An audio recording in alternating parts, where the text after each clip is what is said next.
Assalamualaikum warahmatullahi wabarakatuh. Bismillahirrahmanirrahim. Alhamdulillahirabbil alamin. Wa afdhalus salati wa atammu taslimi ala sayyidina Muhammadin wa ala alihi wa sahbihi ajma'in. Rabbi shrah li sadri wa yassir li amri wahlul 'uqdatam min lisani yafqahu qawli. Subhanaka la ilma lana illa ma 'allamtana innaka antal alimul hakim. Allahumma akhrijna min zulumatil wahmi wa akrimna binuril fahmi waftah 'alaina bi ma'rifatil ilmi wa sahhil akhlaqana bil hilm waj'alna mimman yastami'una al-qawla fayattabi'una ahsana. Allahumma ati nufusana taqwaha wa zakkiha anta khairu man zakkaha anta waliyuha wa maulaha. Allahumma arinal haqqa haqqan warzuqna ittiba'ah wa arinal batila batilan warzuqna ijtinabah. Allahumma anfa'na bima 'allamtana wa 'allimna ma yanfa'una wa zidna ilman wa huda. Amma ba'd. Alhamdulillah, muslimin, muslimat, hadirin hadirat yang saya hormati. Moga-moga kita semua dirahmati dan diberkati oleh Allah Subhanahu wa taala. Dan moga-moga kita semua dikurniakan oleh Allah Subhanahu wa taala kefahaman yang baik di dalam urusan agama dan keikhlasan yang menyeluruh di dalam menuju kepada ridha Allah Subhanahu wa taala. Alhamdulillah, malam ini insya-Allah kita akan menyambung pengajian kuliah Maghrib bulanan hari Ahad yang keempat, anjuran Masjid Al-Akram, Kampung Datuk Keramat, menggunakan kitab Nurul Huda, Cahaya Hidayah, yang disusun oleh guru saya Al-Fadhil Ustaz Haji Adnan bin Haji Muhammad Samman hafizahullah ta'ala wa nafa'ana bihi wa bi'ulumihi fid dharaini amin. Mensyarahkan kitab Masailut Tauhid, masalah-masalah, persoalan-persoalan berkaitan ilmu tauhid, yang disusun oleh ayahanda beliau dan juga guru saya almarhum Tuan Guru Haji Muhammad Saman Kati rahimahullah ta'ala wa nafa'ana bihi wa bi'ulumihi fid dharaini amin. Kita sampai ke muka surat 26 ya. Kitab Nurul Huda Cetakan Akademi Jawi, di muka surat 26 versi tulisan Rumi. Soalan: bezakan di antara hukum yang tiga itu. Jadi kita undur sikit ke belakang untuk refresh tajuk tentang makna hukum, tempat membahaskan makna hukum. Apa makna hukum dan sebutkan segala bahagiannya. Hukum dari segi bahasa mudah sahaja, iaitu kita menetapkan sesuatu perkara atau kita menafikan. Maka dari segi bahasa itu dipanggil hukum. Isbatul amri, menetapkan sesuatu pekerjaan atau satu perkara, atau nafyuhu, ataupun menafikan. Misal, contoh yang diberi dalam kitab ini, ada Muhammad di sini contoh ya, bukan Muhammad merujuk kepada Nabi kita sallallahu alaihi wasallam. Hanya satu manusia yang namanya Muhammad, kita kata ada, maka itu hukum. Sebab kita menetapkan kata ada. Atau kita menafikan, kita kata Muhammad tidak ada, itu juga dipanggil hukum.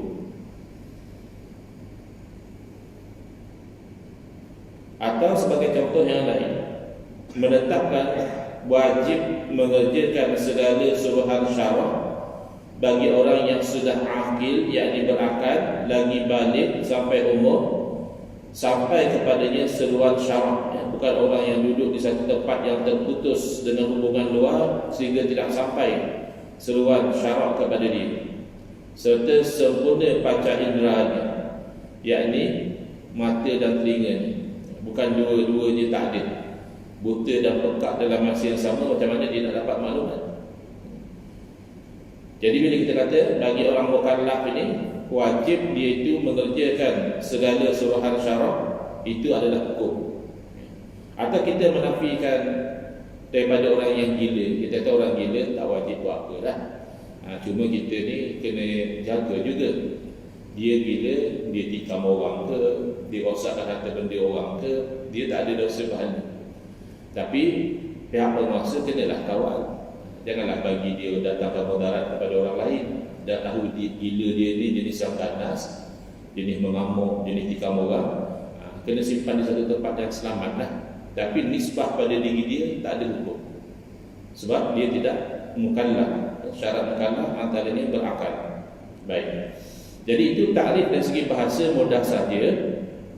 Menetapkan atau menafikan sesuatu dinamakan hukum.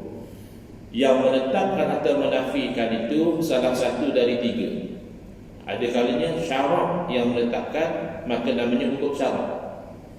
Ada kalanya adat yang menetapkan. Adat ini memang saya perhatikan kebelakangan ini ramai ahli masyarakat bila kita sebut hukum adat, dia salah faham.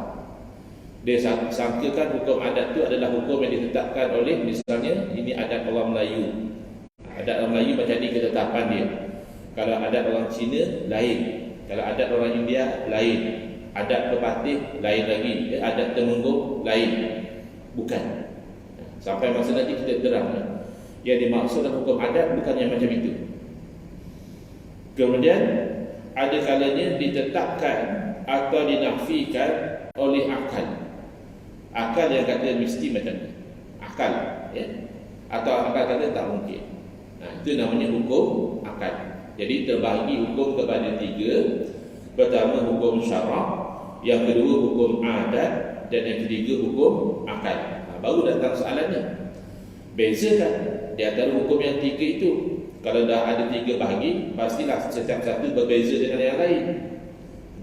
Baik, jadi diterangkan yang pertama dahulu. Jawapan, hukum syarak itu ialah kalam Allah Ta'ala yang bergantung di sini maknanya berkaitan dengan perbuatan mukallaf, dengan tuntutan buat atau tuntutan tegak, atau diharuskan, ataupun dengan hantaran bagi keduanya. Akhirnya tak faham. Ya, apa dia nak cerita? Sebenarnya mudah saja, ya. Iaitu bila kata hukum syarak itu adalah khitabullah, ya, perintah Allah. Tapi perintah Allah ni dia hanya berkaitan dengan perbuatan-perbuatan orang mukallaf. Sebab itu kadang-kadang orang yang belajar usul fiqh, bila dia bergurau, kita tak faham gurauan dia. Contoh, dia belajar usul fiqh, tiba-tiba dia datang kepada kita, dia cakap babi tidak haram. Kita kata, ni ustaz macam mana dia dapat tauliah ni? Kata ada tauliah, kita jemput dia mengajar, dia boleh kata babi tak haram. Dari segi usul fiqh, apa yang dia katakan itu betul, kerana haram adalah hukum syarak. Hukum syarak bergantung dengan perbuatan orang mukallaf, bukan dengan zat. Tiang tak ada hukum, meja tak ada hukum, babi tak ada hukum. Apa hukumnya? Memakan daging babi. Memakan daging babi itu haram. Melihat babi belum haram lagi. Menyiksa babi haram juga. Memang babi itu binatang yang jijik, yang haram kita makan dagingnya. Tapi tidak halal kalau kita menyiksa dia. Tetap dia itu makhluk Allah yang kita tidak boleh aniaya kepada dia. Tapi kalau babi semata-mata, dia tidak ada hukum. Kerana dia zat, dia diri. Yang ada hukum itu perbuatan kita. Macam mana kita berinteraksi? Kalau kita memakan dagingnya, haram. Kalau kita sekadar melihat babi, tidak haram. Begitu. Baik. Jadi, yang dikatakan hukum syarak ini, dia adalah khitabullah, perintah Allah. Dan perintah Allah itu hanya bergantung dengan perbuatan orang mukallaf. Berarti orang tidak mukallaf tidak ada hukum syarak. Jangan tanyalah apa hukum orang gila buat macam ni, apa hukum kanak-kanak buat macam ni, sebab mereka ni belum mukallaf. Kalau gila tidak mukallaf, maka tidak ada hukum. Jadi perintah Allah itu macam mana bentuk dia? Ada kalanya dituntut. Tuntut ni mungkin agak terjemahan direct daripada bahasa Arab, dipanggil talab, talabul fi'li ataupun talabul tarki. Talabul fi'li kita mudah terangnya, perintah Allah suruh buat. Yang satu lagi tu talabul tarki, perintah Allah juga tapi suruh tinggal. Jadi ada kalanya Allah suruh kita buat, misalnya solat. Allah suruh kita tinggal, misalnya minum arak. Itu suruhan Allah. Maka bila Allah suruh buat, ada hukum dia, hukum syarak. Bila Allah suruh tinggal, ada juga hukum dia. Ataupun diharuskan. Diharuskan ni maknanya diberi pilihan. Allah tak suruh buat, Allah tak suruh tinggal. Kita pula nak buat boleh, tak nak buat pun tak ada masalah. Ataupun dengan hantaran bagi keduanya. Apa maksud hantaran di sini? Ini terjemahannya agak susahlah untuk zaman sekarang kita nak faham hantaran ni. Yang kita faham kalau orang kahwin kan ada hantaran, orang bertunang ya ada hantaran. Apa cerita pula hantaran ni? Sebenarnya dia ambil daripada wad'i. Sebelum pergi kepada hukum syarak yang tadi tu, yang suruh buat suruh tinggal tu, dia ada beberapa perkara yang jadi mukadimah dahulu. Yang itu nanti kita akan terangkan, insya-Allah satu persatu. Tapi yang penting untuk kita faham pada masa sekarang ini, hukum syarak ni perintah Allah. Jadi perintah Allah ni pun dia hanya mengena orang mukallaf. Orang tidak mukallaf, hukum syarak tidak kena pada dia. Perintah syarak macam mana? Ada kalanya Allah suruh, ada kalanya Allah larang, ada kalanya Allah bagi pilihan. Itu dah dapat gambaran tu, hukum syarak. Baik. Maka terbahagi hukum syarak itu kepada dua hukum. Pertama, taklifi, yang meletak satu beban kepada perbuatan orang mukallaf itu begini-begini. Dan yang kedua, wad'i, iaitu yang menjadi aturan kepada hukum yang atas tadi. Mana benda ni wajib, ada aturan dulu baru dia jadi wajib. Kalau aturan ni tidak jadi, tak jadi wajib. Yang aturan itu dia panggil wad'i. Wad'a yad'a. Penerangan. Hukum syarak taklifi itu ialah hukum yang diberati ke atas mukallaf, sama ada mengerjakan, kena buat, atau meninggalkan, jangan buat, ataupun diberikan kebebasan memilih, yakni sama ada mengerjakan atau meninggalkan, boleh. Contoh yang mudahnya, makan. Ni lepas sembahyang isyak nanti, masing-masing bergerak keluar dari masjid. Nak singgah makan di mana-mana, atau nak balik terus tidur tak mau makan, boleh mana-mana. Tapi lepas kuliah balik terus tidur tak mahu sembahyang isyak, kalau tu tak boleh. Itu tidak harus, itu haram. Habis sembahyang isyak, itu wajib. Yang tadi tu nak makan ke tak nak makan, hukumnya adalah harus. Tapi ada kalanya berubah. Ada kalanya berubah. Misalnya satu orang makan di siang hari bulan Ramadan. Asalnya hukum makan itu harus, tapi di siang hari bulan Ramadan berubah, makan itu jadi haram. Ataupun jadi wajib, iaitu satu orang yang dia berada dalam keadaan kekurangan makanan, sekira-kira kalau dia tak makan, jangkaannya dia akan mati, atau dia akan jatuh sakit yang teruk, maka dia wajib makan, kerana nak menyelamatkan nyawa dia, itu wajib. Bahkan kalau makanan yang ada tu hanya daging babi, boleh dia makan untuk menyelamatkan nyawa. Darurat dia panggil darurat. Jadi ini hukumnya secara ringkas. Hukum taklifi ini, orang mukallaf sama ada dia kena buat atau dia kena tinggal, atau dia boleh buat, boleh tinggal. Baik. Dari segi makna, hukum taklifi itu 5. Berapa bahagi hukum taklifi dan berapa bahagi hukum wad'i, dan nyatakan makna tiap-tiap satu daripadanya. Hukum taklifi dahulu, yang ini yang kita biasa dengar. Yang wad'i itu kita jarang sikit didedahkan dengan hukum wad'i. Yang kita kalau belajar agama, kita biasa dengar yang hukum taklifi. Ustaz-ustaz pun cerita hukum taklifi lah. Ni wajib, ni tuan-tuan sunat, ni makruh tuan-tuan buat, yang ni jangan, ni haram, yang ni harus, boleh nak buat. Begitu. Jadi ada 5. Jadi saya cuba terangkan takrif dia. Masih ingat tak? Hukum taklifi ni ada tuntutan atau pilihan. Tuntut maknanya Allah perintah. Pilihan makna terpulang. Ada dua. Yang ada tuntutan, ada suruhan, ada perintah itu terbahagi dua. Satu, perintah dengan menyuruh kita melakukan. Satu lagi, perintah menyuruh kita meninggalkan. Suruh kita buat, suruh kita jangan buat. Dua. Suruh buat ada dua level. Ada satu tu disuruh kita melakukan satu perbuatan dengan suruhan yang putus, tak ada pilihan, memang kena buat. Kalau kamu tak buat, berdosa. Itu namanya wajib. Ada kalanya disuruh kita buat, tapi masih ada kelonggaran. Apa makna kelonggaran? Kalau buat dapat pahala, tapi kalau tak buat pun tak adalah sampai berdosa. Itu namanya sunnah, atau istilah bahasa Arabnya mustahab. Kemudian yang tuntut tinggal, yang Allah kata jangan buat, juga dia ada dua peringkat. Satu, yang Allah kata jangan buat tanpa ada pilihan. Kalau kamu buat juga berdosa. Itu namanya haram. Tapi kalau Allah kata jangan buat, tapi ada kelonggaran, maknanya kalau kita tak buat dapat pahala, tapi kalau kita buat juga taklah sampai berdosa. Itu namanya makruh. Makruh. Dan kalau diberi pilihan, nak buat boleh, tak nak buat pun tak ada masalah. Itu namanya mubah, ataupun dalam bahasa Melayu harus. Baik, selesai. Sekarang kita pergi kepada hukum.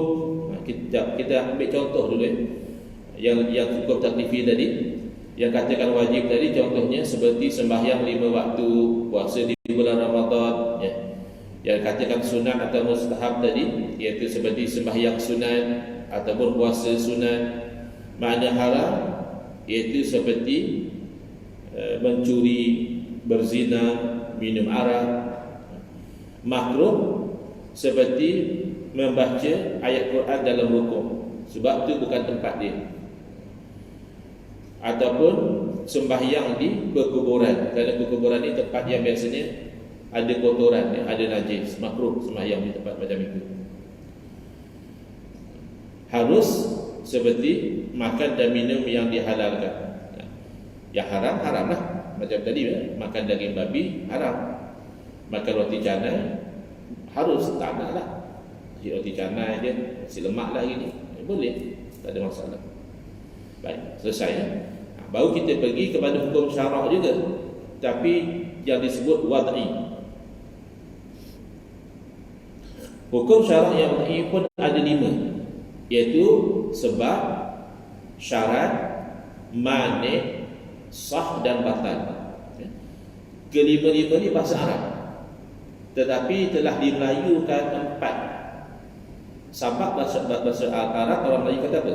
Sebab. Syarat bahasa Arab juga syartun, bahasa Melayu syarat. Mani', mani' tidak dimelayukan. Kalau dimelayukan tu makna dia lain. Mani' dalam bahasa Melayu kan biji-biji bulat-bulat tu kan mani'. Dalam bahasa Arab kan itu. Mani' maknanya sesuatu yang mencegah, penghalang. Itu mani'. Kalau orang Arab kata mamnu', ketika kita nak buat satu benda, dia kata mamnu', maknanya dilarang. Sesuatu yang melarang atau mencegah, mani'. Kemudian sah, bahasa Arab. Orang Melayu kata apa? Sah juga. Kan salah akad nikah mana yang sah? Sah. Batal, bahasa Arab dimelayukan jadi batal.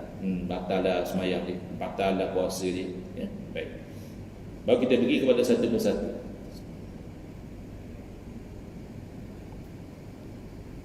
Sebab ialah barang yang lazim daripada adanya, ada perkara yang lain, dan lazim daripada tiadanya, tiada perkara yang lain. Ayat tu yang orang rasa macam susah nak faham, kan? Sudah lalu apa benda? Sebab barang yang lazim daripada adanya, ada perkara yang lain, dan lazim daripada tiadanya, tiada perkara yang lain. Benda kata. Jadi senang ceritanya, sebab ni kalau ada dia, adalah benda satu lagi.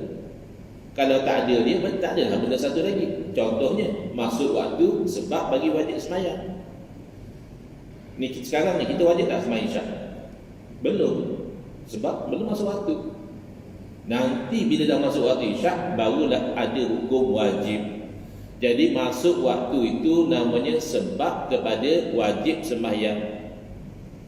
Kerana apa? Ada sebab, ada wajib tadi.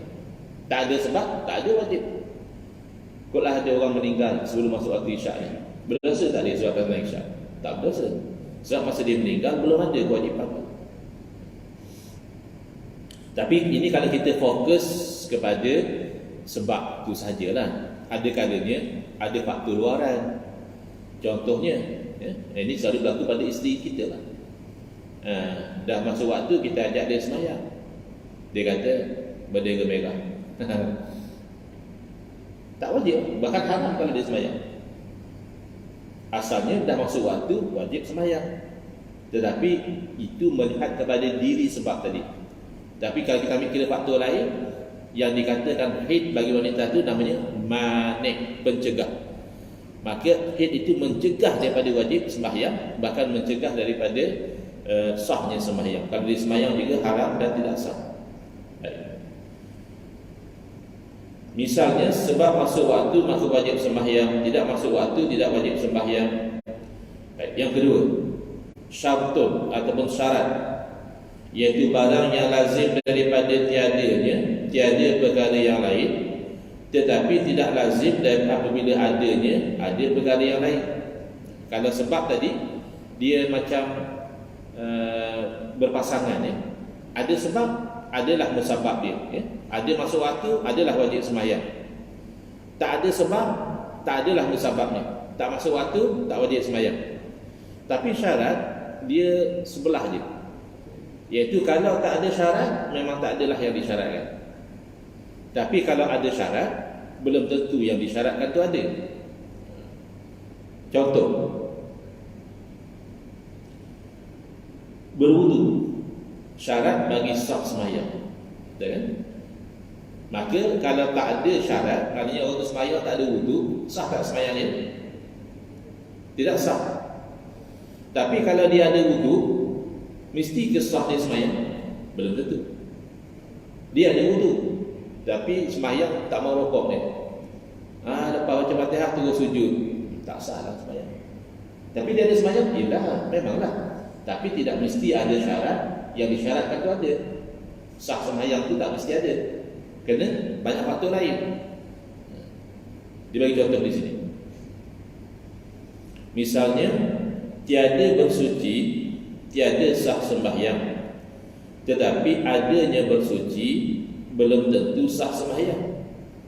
Misalnya seorang yang sudah berwudu, tapi dia sembahyang sebelum masuk waktu. Dia agak-agak lepas zuhur dia sibuk, sebelum zuhur dia free. Kata dia, aku ambil wudu sembahyang dulu lah. Pukul 12 dia dah sembahyang.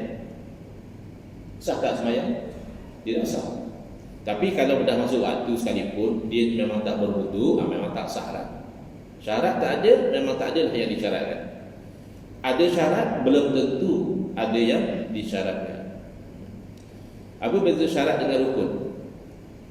Rukun tak masuk sini. Tapi nak tahu beza apa syarat, apa beza syarat dengan rukun? Dua-dua ni kalau tak ada, tak sah. Betul kan? Tak ada wudu, tak sah kita sembahyang. Tak ada rukun, misalnya tadi dia sembahyang dia tak ada rokok, dia tak mau rokok, tak sah juga. Kalau gitu macam sama je syarat dengan rukun. Jawapannya bezanya adalah, walaupun sama-sama tidak sah sesuatu, kecuali dengan dia tak ada syarat tak sah, tak ada rukun juga tidak sah. Bezanya adalah rukun adalah sebahagian daripada benda itu, syarat dia duduk di luar. Contoh, rokok tu tak sah kalau kita tak rokok. Rokok itu sebahagian daripada sembahyang.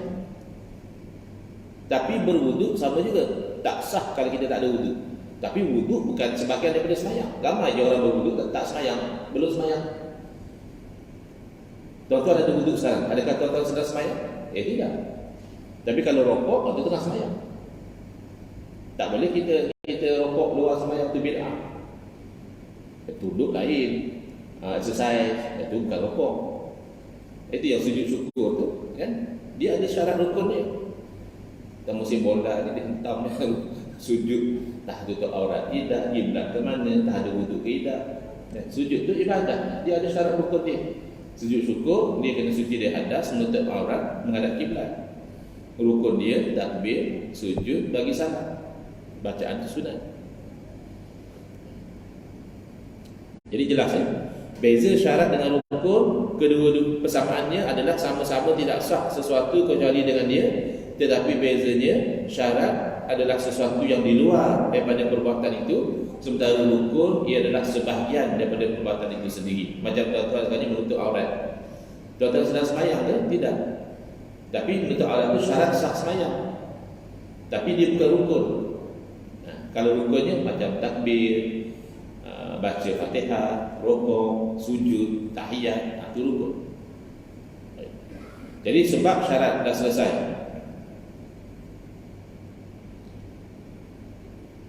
Penerangan. Lazimnya sebab adalah dikaitkan dengan wajib melakukan sesuatu ibadah, dan syarat adalah dikaitkan dengan sah sesuatu ibadah. Tapi tak semestinya. Ada kalanya syarat juga dikaitkan dengan wajib. Dia ada syarat wajib sembahyang. Apa syarat orang tu wajib kena sembahyang? Misalnya berakal. Dan berakal juga syarat sah sembahyang. Kalau dia tidak berakal, tak sah sembahyang dia. Tapi ada syarat, misalnya balik. Kalau tak balik, tak wajib sembahyang. Jadi orang yang tak nak sembahyang, dia ada dua pilihan. Satu pilihan tu dah terlambat dah. Dia kata tak mau balik. Mana boleh dah balik. Dah balik dah, banyak tahun dah balik. Satu pilihan lagi jadi gila. Nak yang mana? Dua-dua tak nak habis sembahyang. Nak patah balik jadi tak balik, tak boleh. Nak gila pun kita tak mau. Baik sudah sembahyang. Begitu. Jadi ada kalanya syarat sah dan syarat wajib tu dia overlap, dia bertindak, ya. Misalnya akal, tak berakal tak wajib sembahyang, dan tak berakal tak sah dia sembahyang. Tapi ada kalanya tidak bertindak. Contohnya balik tadi. Kalau tak balik tak wajib sembahyang. Tapi kalau dia tak balik, dia sembahyang sempurna syarat rukun dia, sah. Kadang-kadang yang mumayyiz dia belum balik lagi. Tapi kalau dia sembahyang dengan elok, syaratnya dia penuhi, rukun dia buat, sah sembahyang dia. Jadi balik syarat wajib, bukan syarat sah. Akal syarat wajib dan syarat sah. Gitu. Tapi disebut di sini biasanya. Biasanya sebab dikaitkan dengan wajib, sementara syarat dikaitkan dengan sah atau tidak. Misalnya sebab wajib sembahyang masuk waktu, syarat sah sembahyang adalah bersuci. Kita ambil satu contoh. Seorang yang tidak ada wudu, sedangkan waktu sembahyang hampir habis, maka wajib dia sembahyang, tetapi sembahyangnya tidak sah, yakni gugur dosa tidak sembahyang, tetapi tidak dapat pahala kerana tidak sah, maka wajib dia qada bila sudah dapat air untuk berwudu. Ini cerita orang yang faqidut tahuraini. Dia tak dapat dua alat penyuci, ya. Nak berwudu tak ada air, nak tayamum tak ada debu. Cari air, cari debu, tengok waktu tinggal dah nak habis, ya. Jadi kalau dia masih tak sembahyang, kira habis waktu tak sembahyang, maka dia sembahyang. Ya, ini yang disebut oleh sebagian sebagai sembahyang rahi waktu, ya. Tapi bila dia sudah boleh berwudu, dia qada. Yang ni ada orang gagal faham ni. Dia kata tak ada dalil. Mana ada dalil sembahyang rahi waktu, kata dia. Sebab sembahyang ni sah ke tidak? Kalau sah, kenapa kena qada?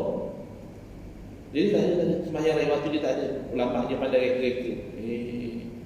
Bukan ulama pandai-pandai bang, ulama pandai. Yang pandai-pandai itu kamu. Mana dalil sembahyang tu? Sedangkan tak ada wuduk, tapi sembahyang juga. Nanti dah ada boleh berwuduk, qada balik. Mana dalil? Dalil hadis Nabi sallallahu alaihi wasallam, bagi dia bersabda, "Idza amartukum bi amrin fa'tu minhu mastata'tum." Dia yang gagal faham. Dengan dalil itu mesti Nabi bersabda, "Hendaklah kamu solat untuk meraihkan waktu." Bukan macam itu. Nabi bersabda, bila aku perintahkan dengan kamu dengan satu perintah, hendaklah kamu lakukan semampu kamu. Baik, apa yang Nabi SAW perintahkan? Sembahyang suci daripada hadas, lagi sembahyang menghadap kiblat, lagi sembahyang menutup aurat, lagi sembahyang dalam waktu. Jadi pada masa itu dia masih boleh bersuci, waktu pun masih luas lagi. Tapi bila waktu dah nak habis, dia mampu tak sembahyang dalam waktu? Masih mampu, tinggal sikit lagi bela. Dia mampu tak tutup aurat? Mampu, sila tutup aurat. Dia mampu tak menghadap kiblat? Mampu. Dia mampu tak suci? Tak mampu. Maka dia sembahyang semampu dia, beramal dengan hadis tadi. Ya, idza amartukum bi amri, apabila aku perintahkan kamu dengan satu perintah, fa'tu minhu mastata'tu, lakukanlah perintah itu semampu kamu. Jadi bila dia sembahyang dalam keadaan tidak suci tadi, itu adalah sembahyang semampu dia. Habis kenapa dah sembahyang kena qada? Sebab ada dalil lain yang menunjukkan sembahyang tanpa suci tidak sah. Habis tak sah kenapa buat? Sebab Nabi suruh buat semampu kita. Akan tu cantik ulama menggabungkan antara dalil berbagai. Bukan ulama pandai-pandai, ulama pandai.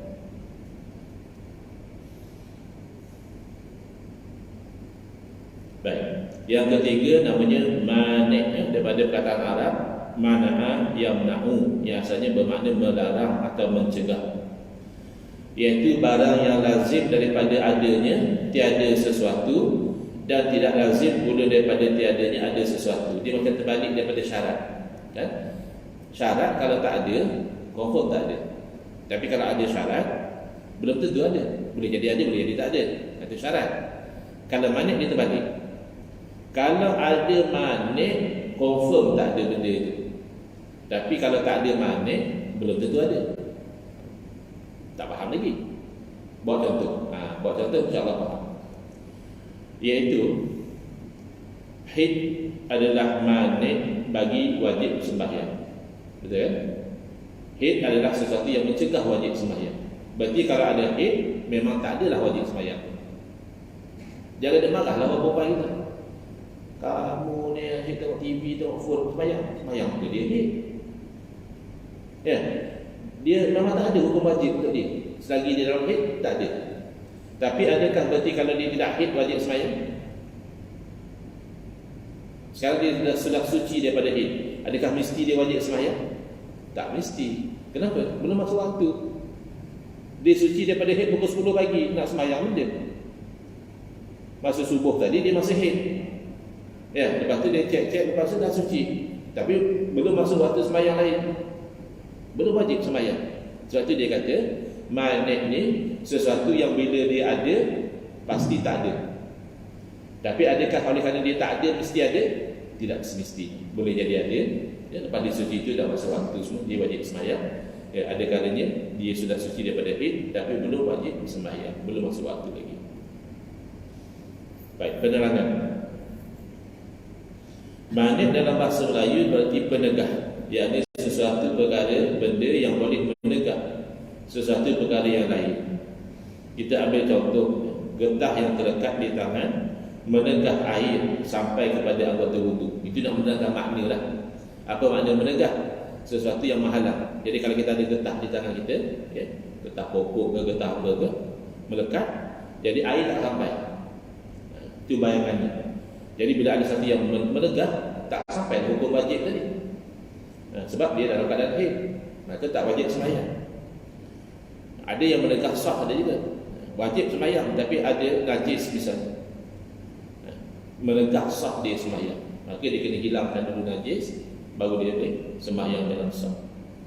Baik, selesai ya. 3 sebab syarat manik. Kita masuk pada keempat dan kelima, iaitu natijah. Bila kita buat ada sebab, syarat dipenuhi, manik pun tak ada, sah.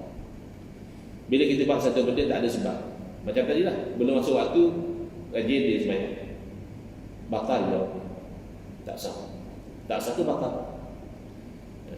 Ataupun dia tak buat ada sebab tapi tak cukup syarat, masuk waktu tapi dia tak ada wudu, tak sah juga. Ataupun ada sebab masuk waktu, syarat dah ada, dia dah ambil wudu, ada manik pula, ada menanggung najis pula misalnya, tak sah juga sembahyang. Jadi sebab syarat manik natijahnya sama ada sah atau batal.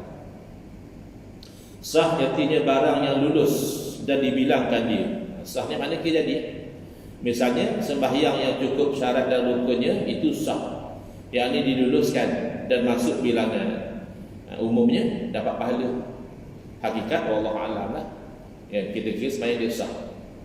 Adapun dia tak ikhlas, dia riya, ya, itu dengan Allah Taala tak dapatlah pahala. Tapi zahirnya kita hukum dia dapat pahala. Batal artinya barang yang tidak lulus dan tiada dibilangkan dia. Misalnya sembahyang yang tidak cukup syarat atau rukunnya tidak dibuat, maka tidak sah. Yang ini tidak dikira sebagai sembahyang. Mana kalau kita tahu begitu, kita suruh dia sembahyang lagi. Kalau sembahyang tadi tak sah, kamu kena sembahyang. Yang kawan tadi dia dah sempurna syarat rukun, kita kira sah. Jangan pula kita kata kamu kena sembahyang lagi sekali sebab kamu tadi sembahyang saya nampak tak ikhlas. Itu bukan kerja kita lah. Yang penting sembahyang itu sudah sah, ikhlas tak ikhlas itu dia dengan Allah Ta'ala. Baik, selesai. Peringatan. Di zaman sekarang banyak sekali orang yang suka dan rajin beribadah, sama ada yang wajib atau sunat. Ya, ada orang mungkin dulu dia agak lalai ya, dengan urusan agama ni, sibuk dengan cari dunia, kerja, berniaga dan sebagainya, dapat kesedaran. Lalu dia rajin beribadah, baguslah. Tetapi malamnya mereka tidak suka menuntut ilmu untuk mengetahui kaifiah cara ibadah-ibadah yang dilakukan. Sayangnya di situ. Dia berubah daripada malas beribadah menjadi rajin beribadah, itu bagus. Yang tak bagus, dia masih malas menuntut ilmu. Misalnya dalam kitab Minhajul Abidin lil Imam Al-Ghazali rahimahullah ta'ala, Imam Ghazali jadikan orang yang nak jadi ahli ibadah, dakian yang pertama daripada 7, dia kena berjaya mendaki 7 dakian. Dakian pertama adalah Aqabatul Ilmi, dakian ilmu. Disebut dalam Matan Zubat, Ahmad ibn Raslan menulis, wa kullu man bi ghairi ilmin ya'malu a'maluhu mardudatun la tuqbalu. Ada silap cetak di sini, wa kullu min, sepatutnya wa kullu man. Dan setiap orang yang tanpa ilmu beramal dia, amalnya tertolak, tidak diterima, jadi rugi. Rajin sembahyang, rajin zikir, rajin apa, zikirnya misalnya sebutannya tak betul. Dia sepatutnya la ilaha illallah, ya, dia jadi la ilaha illallah. Jadi kena belajar. Nak buat benda wajib kena belajar, nak buat benda sunat juga kena belajar. Baik. Peringatan. Maka setiap satu hukum syar'i yang taklifi bergantung, yakni berkaitan padanya hukum wad'i yang 5. Misalnya sembahyang, padanya bergantung sebab, sama ada wajib atau sunat atau makruh atau harus, dan bergantung juga padanya syarat atau berlaku padanya manik, dan diambil darinya natijahnya sah atau batal. Maka dipukul. Pukul ni memang terjemah direct pada bahasa Arab, iaitu daraba itu pukul. Bahkan dulu kalau tuan-tuan masih ingat, kita memang guna istilah darab. 2 darab 2 4, ya, 2 darab 3 6. Darab itu daripada kata bahasa Arab, daraba. Lepas tu ditukar jadi kali, 2 kali 2. Tak, sekarang benda pula ditukar, wallahu a'lam lah. Ya. Mungkin dia kata times 2 times 2. Arab dia kata darab.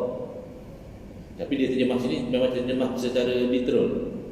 Maka dipukul 5 hukum syarak taklifi dengan 5 hukum syarak wad'i, maka jadilah 25 semuanya hukum syarak. Sebenarnya hukum syarak bukan 25, tapi 25 perkaitan tadi. Maknanya setiap satu wajib tu dia akan ada sebab, syarat, manik, sah ataupun batal. Sunat pun sama, makruh pun sama, haram pun sama, harus pun sama. Jadi 5 kali 5 25. ada 25 hukum syarak, tidak. Selesai. Baik. Tuan-tuan, ada sebarang pertanyaan sebelum kita pergi kepada hukum yang kedua, iaitu hukum adat? Kalau saya mampu jawab. Kalau tak ada, kita pergi pada hukum adat, ya. Hukum adat itu ialah menetapkan satu pekerjaan atau perkara dengan ada atau tiadanya perkara yang lain, dengan berulang-ulang cuba serta sah bersalahannya pun tak faham. Biasanya lah kalau apa-apa saya tengok pun dera lah macam ni. Sebenarnya mudah saja. Kena buat contoh lah. Kita kaitkan satu benda mesti begini kalau begini, atau kalau begini. Dengan sebab kita cuba banyak kali macam tu lah. Jadi itu bukanlah perkataan adat tadi. Ada yang udu bahasa Arab maknanya kembali. Sebagai kata Idul Fitri, Idul Adha. Sebab setiap tahun dia kembali. Bukan hanya sekali je. Tahun depan dia akan datang lagi. Tahun lagi satu datang lagi. Namanya Eid. Jadi adat ni sesuatu yang berulang kali. Maka dikaitkan ada dengan ada, ataupun ada dengan tiada, ataupun tiada dengan ada, ataupun tiada dengan tiada. Ini 4 perkaitan hukum adat. Pun masih nampak terawang-awang. Terus kita bawa contoh mudah faham. Ada dengan ada, kita kaitkan ada kenyang dengan ada makan. Pasal apa tersandung? Makan banyak tadi, ya. Jadi kita kaitkan kenyang dengan makan tu, kerana berulang kali kita juga bila kita makan dia kenyang. Tapi sah bersalahan. Mana boleh jadi ada kadang-kadang kita makan tak kenyang. Kadang-kadang macam kerap je kan. Makan sepinggan tak kenyang, 2 pinggan tak kenyang, itu nafsu. Kemudian ada kalanya kita tak makan tapi tak lapar. Itu maksud sah bersalahan. Dan sebab tu kita kata hukum adat ni, dia kadang-kadang boleh berlaku luar adat. Maka berserta dengan api, adatnya terbakar. Ada tak boleh jadi berserta dengan api tak terbakar? Ada, tapi itu mencari adat. Seperti berlaku pada Nabi Ibrahim AS, namanya mukjizat. Berlaku pada Abu Muslim Al-Khawlani, namanya karamah, keramat kan. Dinamakan kampung Datuk Keramat. Asalnya perkataan bahasa Arab karamah, kemuliaan. Baik. Jadi saya bawa contoh tadi, kita cerita tentang makan lah, senang nak faham. Ada dengan ada dengan tiada, tiada dengan ada, tiada dengan tiada. Ada makan dengan ada kenyang dengan ada makan. Itu ada dengan ada. Ada dengan tiada, ada lapar dengan tiada makan. Kan? Selalu kita cuba macam itulah, cuba tak makan. Start daripada malam ni sampai malam besok tu jangan makan. Dia lapar. Biasanya macam itulah. Ada lapar dengan tiada makan. Tiada dengan ada, tiada lapar dengan ada makan. Kan?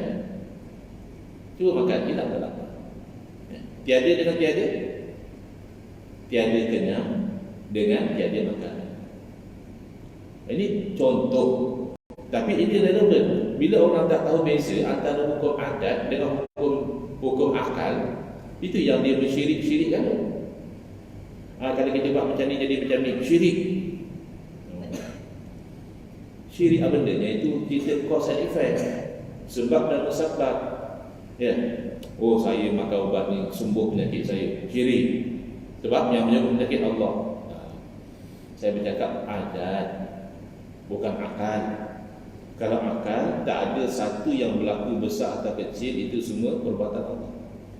Wallahu khalaqakum wa ma ta'malun. Wa idza maridtu fa huwa yashfi. Bila aku sakit, maka dia Allah yang menyembuhkan. Itu hakikat.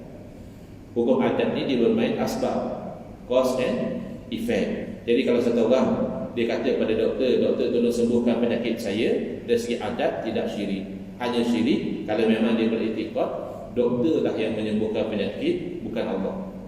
Sebab dia minta dengan Allah 5 tahun, Allah tak bagi sembuh. Dia berubat dengan doktor terus sembuh. Kalau dia kata macam itu, syirik. Tapi kalau dia tahu doktor hanya sebab, itu hukum adat. Wallahu a'lam. InsyaAllah kita akan sambung di buku surat 29 tahun depan kita sambung insyaAllah. Bismillahirrahmanirrahim. Alhamdulillahirrahmanirrahim. Wassalatu wassalamu ala asyrafil anbiya'i wal mursalin wa ala alihi wa sahbihi ajma'in. Allahumma shrah sudurana wa ahsin akhlaqana wa ahsin ujurana wa nawwir qulubana bi nuri hidayatika. kama la taqdiru bi syamsika abadan abada bi rahmatika ya arhamar rahimin. Walhamdulillah